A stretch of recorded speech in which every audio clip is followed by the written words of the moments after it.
In moments of uncertainty, fear, or feeling lost about your direction, when concerns about the unknown future or the looming shadows of the past trouble your mind, remember, the key is to keep moving forward. Nothing of value in life comes from standing still. I recently made a video about the dangers of continuing to move in the wrong direction because that's a place of comfort. But when we decide to stop moving in that direction, are you gutsy enough to walk into the unknown? My favorite quote, which I actually have tattooed on me, is "Todo lo que quieres está al otro lo del miedo," or in English, everything you want in life is on the other side of fear. I understand the apprehension and fear that may accompany these situations, but I encourage you not to be paralyzed by them. Acknowledge your worries, confront your fears, and press on, because nothing of value has ever come from going through what's comfortable. Growth in every aspect of our lives is the result of reaching failure and then continuing on regardless. Growth is adaptation. In order to adapt, we have to be exposed to something we have never been exposed to. We cannot accomplish this by doing the comfortable and familiar. Our body is already adapted to that. There's this timeless anecdote about how Thomas Edison failed 1,000 experiments, but the 1,001st was a light bulb. When we train to make our muscles grow, you literally have to reach a point of failure for those muscles to grow. Yet we don't think about how necessary it is to grow our minds, our lives, and our finances. Or should I say, we try to convince ourselves that it isn't necessary, because the downside can be so much scarier than going to the gym and not being able to pick up a weight. It's a challenging journey, but one of the most challenging things is that we aren't even aware that we are holding ourselves back. The world is filled with a lot of negativity, news reports of catastrophes and loss, people who have had their own failed experiences and become risk adverse out of the fear that it will happen again. Understand that their negativity is a reflection of their own struggles, not yours. Misery loves company, and negative people will try to drag you down. A lot of us will allow this way of framing things to consume us. We're affected by the way we think things are. Well, let me tell you, what you look for, you shall find. While people might say things like, "I'm just looking out for you," or "you need to make sure you think about what could go wrong," they're trying to take you away from thinking about what could go right. If you're spending all of your time thinking about plan B, then you're never going to give yourself the opportunity to make plan A succeed. When I was about 25, I left Australia to go to Thailand, where I would train as a Muay Thai fighter. I asked the place I trained at for a job and continued to hassle them until they said yes. With just what I brought in a suitcase, I worked and lived there for a couple of years. I remember one of my friends telling me after I'd been there for about a year, "Eventually you're going to have to come back and live in the real world." Maybe it was just to prove him wrong, or maybe it was because of how depressing that thought sounded to me. But those words stayed with me. I think that single statement is what changed the trajectory of my life. Before that, I did envision this as temporary. Maybe I also was unable to comprehend that life could be more than I always thought it was. Now, I grew up in an area filled with people who lived in the same house they were born in. Everyone would go to school so they could then go to uni, so they could eventually work as an accountant, a teacher, an engineer. I saw the world as something more. I had a close friend who pinned himself to this location without any hope of anything more. And whether it was intentional or not, tried to make me do the same. I'm glad I decided to take these risks when I was younger and didn't have anyone dependent on me, because without it, maybe I wouldn't have been willing to fail. So while I was there, I was reaching a point of exhaustion, feeling the weight of violent fever. I didn't think I had much longer in me to stay there. I refused to go back home to my normal life because of what my friend said, and I saw how much I was able to grow and learn in just 2 years, which I never would have had in the comfort of my own home. Anyways, I was introduced to this guy who was clearly not the most reputable looking guy there, covered in tattoos with gold teeth and kept pretty secretive. Now, part of what I did at the time was create a weight loss menu at an MMA/fitness camp, and he caught wind of this and asked me if I wanted to move to Spain and open up a restaurant with a similar theme. My only experience at that point in the kitchen was running this little meal prep business that I did out of my own kitchen when I was younger, and then working alongside the kitchen at the camp. I didn't care. This was my passion, to open up a macro-focused restaurant. So 1 month later, I was in Spain opening this thing up, and a week later, business was running. I won't go into the details, but clearly a lot could have gone wrong, and a lot did go wrong. I had spent a total of 1 week in Spain prior to that while backpacking. I didn't know the language, I had no long-term residency plans, I'd never set up a legitimate business or worked in a restaurant. Despite all of the challenge, I remained so optimistic about the business. I had no idea about starting up or running a business, so I taught myself everything. I learned how a kitchen and service operated, marketing, design, customer service, team leadership, managing staff and operations, how to systemize, accounting, pretty much everything. Things didn't end very well, but my failures there led me to America, where I took over the management of a gym and was able to operate it almost independently within a week. I now seamlessly own and run 3 successful gyms.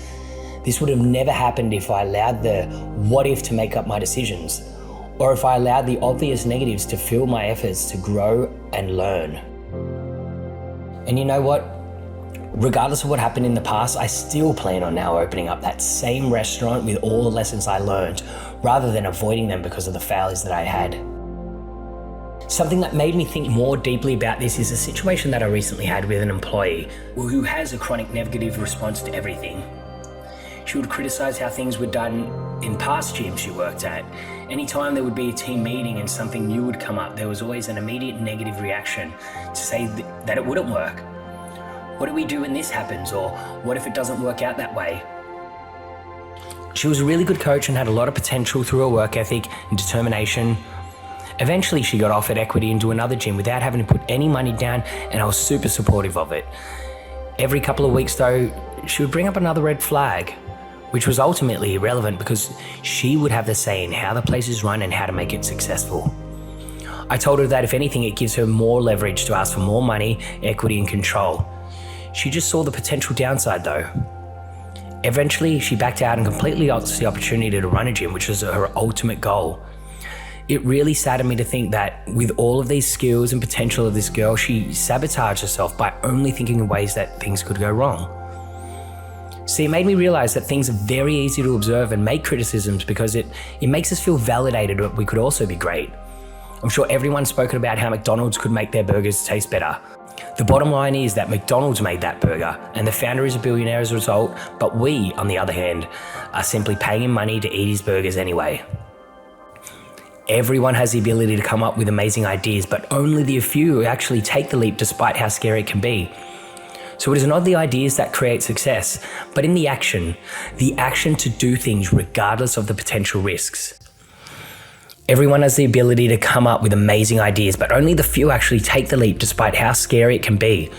So it's not in the ideas that create success, but in the action to do things regardless of the potential risks and keep moving forward without the fear of failure, but for the hope of success. Looking for what could go wrong is not a way to assure success if we don't think more about the ways that it could go right. Think of how to make things work, not how to make things not wrong. That is a past tense thing. You want to create something new while learning from past experiences. But if you've never done anything, how are you going to have those experiences to learn from? When we actually do things, we will gain a lot more experiences to learn from. We take in a lot of information every single day, every hour, every minute, every second, and the brain has this remarkable way of taking just key points and absorbing that. You can look at the exact same thing and present it in these slightly different ways, which will give it an entirely different meaning. This is a concept that is used even in marketing, play with the psychology of potential buyers. Have you ever heard of the concept sell the holiday? An airline company's goal is to sell the amazing holiday, not the features of a flight. People are going to spend a lot of money to endure a 10-hour flight to end up in a beautiful tropical island. They're not going to do it for the enjoyment of having a nice seat with not so rubbish food and wider aisles in something that's already uncomfortable. I read about the origins of Febreze. When it was first invented, they couldn't figure out how to sell it to people. The product was amazing. It was able to neutralize bad odors. So essentially they built their marketing plan around making bad smells smell not as bad. Their marketing was built around this concept and continued to have bad success. So eventually they shifted, focusing on the freshness that it creates. This slight adjustment was a game changer. They weren't able to sell the product by creating connection between the product and a negative idea, but ultimately product became a product worth tens of millions of dollars simply by reassociating it with a negative outcome. Wherever your mind starts, it continues on that path, narrowing your field of view as it allows you to hone in deeper and deeper on that single idea. If I say to think of the color red, think just about the color red and nothing else. Now tell me, how many blue objects do you see around the room? All right, now I say to keep thinking about the color red and to find red objects around the room. Now, how many red objects do you see around the room? All of a sudden, you start seeing orange and start convincing yourself that that's also red. When we focus on the negative, our minds direct us to ways of comfort and avoidance. When we focus on the positive, we look for ways to move forward no matter how obstructed that path may be. I heard Steve Harvey talk about this idea, and I love Steve Harvey. You would never think he was as profound as he is, but he likened your brain to a factory. Now, all of a sudden, your brain has a million different factory workers, half a positive, half a negative. At the front of your brain is the foreman who tells which side to work. Imagine you wake up one day and say, I hate mornings, I'm not a morning person. So the foreman goes and tells all the negative workers, hey, it's time, you're on. Everything you see is from a negative perspective all of a sudden. You get to work and your boss asks you to do something and you think, why should I have to do this job? I don't get paid enough. I worked 30 minutes extra yesterday and got nothing for it. So you half-ass it. Your boss thinks you're useless ultimately and continues to give you basic tasks and continue along the same trajectory sideways, knowing that you're never really going to excel or do his projects in a good way. Now, just say you wake up and say, I can't wait for today. Today's going to be a great day. The positive workers in your brain are on for the day. You get to work and get given the same tasks to do. You think, I'm going to nail this. He remembers this, and after over-delivering a few more times, you've upskilled and your boss promotes you.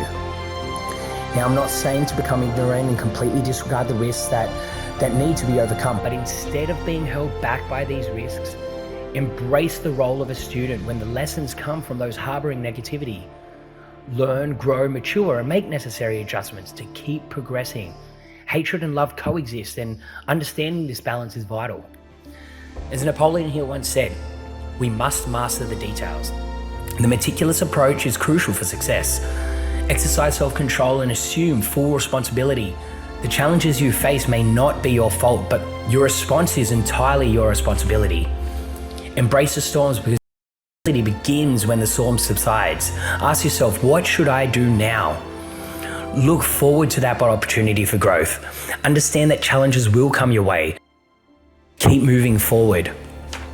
Your belief system shapes your attitude, a powerful force influencing your atmosphere and lifestyle. Change your life by changing your attitude. Leadership requires the courage to be disliked, to rock the boat and to embrace success without apology. Don't carry the baggage of your history. Fear of success can often mean the fear of losing friends who are stagnant. Remember that there will always be people who hold you back or tell you things won't work.